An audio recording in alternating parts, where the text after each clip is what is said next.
Hi friends, welcome to S M Rafi vlogs. So ఈ రోజు అయితే మనం ముక్కొండ అనే ప్లేస్కి అయితే వెళ్తున్నాం. స్టోరీలోకి వెళ్లే ముందు మీకు ఒక చిన్న విన్నపం. మా వీడియో చూశాక మా వీడియో నచ్చితే లైక్ చేసి సబ్స్క్రైబ్ చేసుకోండి ఫ్రెండ్స్, అండ్ మర్చిపోకుండా షేర్ చేయండి ఫ్రెండ్స్.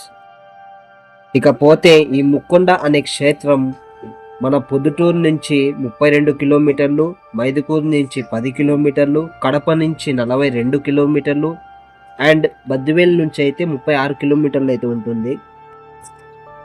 సో ఫ్రెండ్స్, మీకైతే చెప్పాను కదా ముక్కొండకు అయితే వెళ్తున్నాం అని చెప్పేసి. సో లొకేషన్కి అయితే వచ్చేసాము. చూడొచ్చు, ఇప్పుడైతే మనం ఈ కొండ మీదకి అయితే వెళ్ళాలన్నమాట.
మీరు చూడొచ్చు, వెహికల్ వెనకాల మనకు స్టెప్స్ అయితే ఉన్నాయి. ఆ స్టెప్ ద్వారా ఇప్పుడు మనం పైకి అయితే పోవాలి.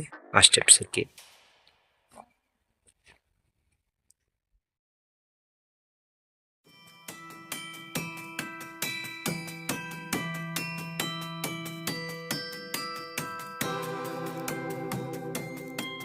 ఈ కొండ అయితే కన్స్ట్రక్షన్స్లో అయితే ఉంది. సో ఇదంతా కన్స్ట్రక్షన్ చేసేటప్పుడు కావాల్సిన వస్తువులు పైకి లాక్కోవడం కోసం ఇక్కడ ట్రాక్టర్ అయితే ఉంది పైన. సో దాని గురించి అయితే నేను మీకు పైకి వెళ్ళాక చెప్తాను, ఆ ట్రాక్టర్ అక్కడికి ఎలా వచ్చిందని చెప్పేసి.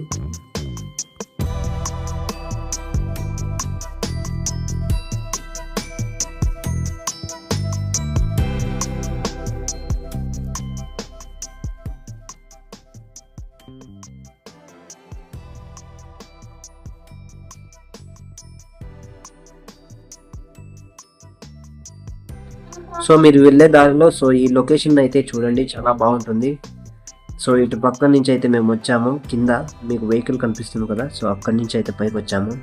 మనం పైకి వచ్చేటప్పుడు ఇటు పక్క మనకి రైట్ సైడ్లో అయితే ఇలా చూడడానికి, లొకేషన్ చూడడానికి చాలా బాగుంది మనకి. సో ఒకసారి చూడండి, ఇక్కడ చాలా బాగుంటుంది. సో ఇటువైపు నుంచే మేమైతే వచ్చాము. ఇంకొచ్చేసి పైకి వెళ్దాం, పైన ఎలా ఉందో చూద్దాం మనం. ఇప్పుడు దాకా మనం అక్కడైతే ఉన్నాము.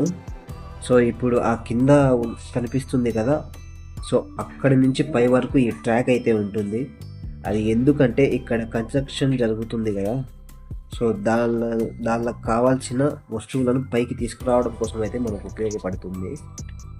సో మీకు ఇక్కడ ఒక డౌట్ అయితే వచ్చి ఉండొచ్చు, చిన్న చిన్న బరువైన రాళ్ళు, సిమెంట్ మూటలు ఇలాంటివి ట్రాక్టర్ వల్ల తెచ్చుకోవాల్సి ఉంటే మరి ట్రాక్టర్ ఎలా పైకి తెచ్చారని. సో ఆ ట్రాక్టర్ని ఏం చేస్తారంటే కింద అంతా పార్ట్స్గా విడదీసి ఆ తర్వాత పైకి తెచ్చాక ఫిక్స్ చేస్తారు. ఆ విధంగా తెచ్చి ఫిక్స్ చేసిన తర్వాత రిమ్ముకు ఉండే ఒక టైర్ అనేది రిమూవ్ చేసి ఆ తర్వాత ఆ రిమ్ముకు ఈ తాడుని అటాచ్మెంట్ చేస్తారు. సో మీరు ఇక్కడ చూడొచ్చు, అలా ఆ రిమ్ము తిప్పినప్పుడు ఆ తాడు పైకి అయితే వస్తుంది. అలా కిందికి కావాల్సిన వస్తువులు కింది నుంచి పైకి తెప్పించుకుంటారనమాట. సో కింద వచ్చేసి ఒక బెంచ్ మాదిరిగా ఉంది, దానికి టైర్స్ అంటే చిన్న టైర్స్ అయితే పెట్టారు. సో దానివల్ల ఆ ట్రాక్ మీద ఆ చైర్ లాంటిది పైకి రావడం జరుగుతుంది. ఆ విధంగా కావాల్సిన వస్తువులు పైకి అయితే తెచ్చుకుంటారన్నమాట.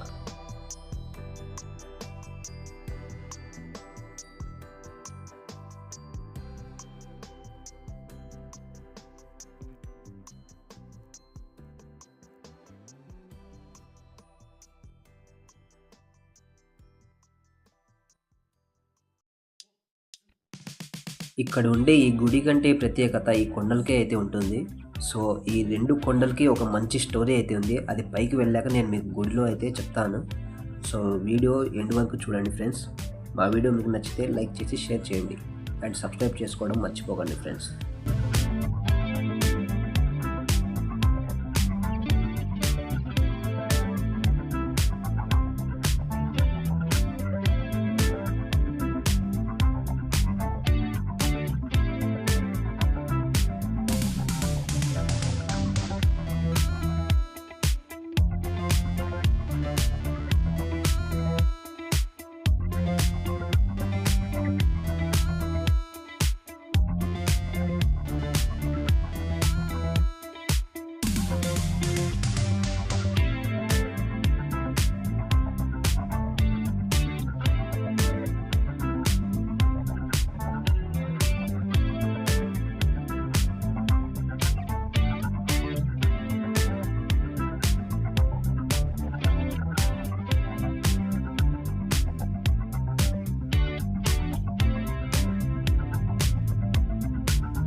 ఇక్కడ మీరు చూసుకున్నట్టయితే ఈ కొండకి 2 వైపులు లోయలాగా అయితే ఉంటుంది.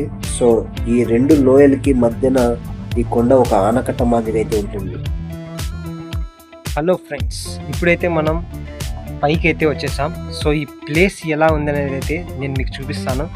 సో చూడండి, మీకు ప్లేస్ చాలా బాగా నచ్చుతుంది అనుకుంటున్నాను.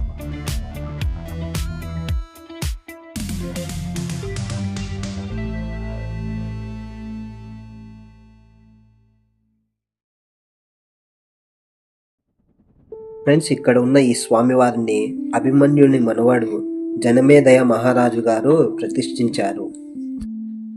ఈ గుడి కింద ఉండే 2 కొండల గుడిగా ఒక కథ అయితే ఉంది. సో పూర్వం ఇక్కడ 2 అన్నదమ్ములు ఉండేవారు.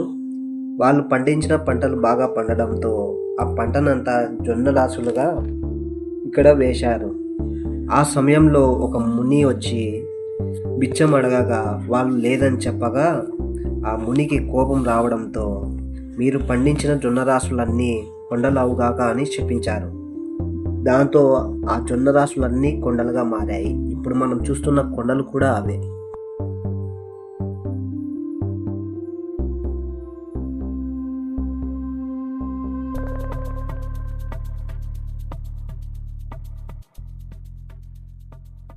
ఇకపోతే మనం ఇటుపక్క బయట అంతా చూసిన తర్వాత అండ్ మనకు వచ్చేసి స్వామివారిని చూసిన తర్వాత పక్కనే అమ్మవారి గుడి కూడా ఉంది. సో అది ఇంకా చూద్దాము. ఇదంతా చూసి వెళ్ళి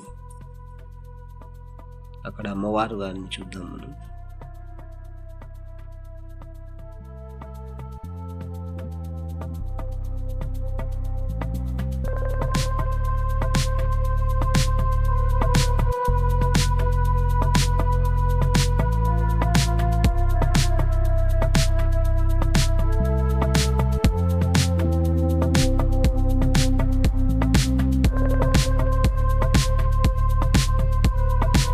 ఇంతవరకు చూసారంటే మా వీడియో మీకు ఖచ్చితంగా నచ్చే ఉంటుంది. సబ్స్క్రైబ్ చేసుకోవడం మర్చిపోకండి. Thank you for watching.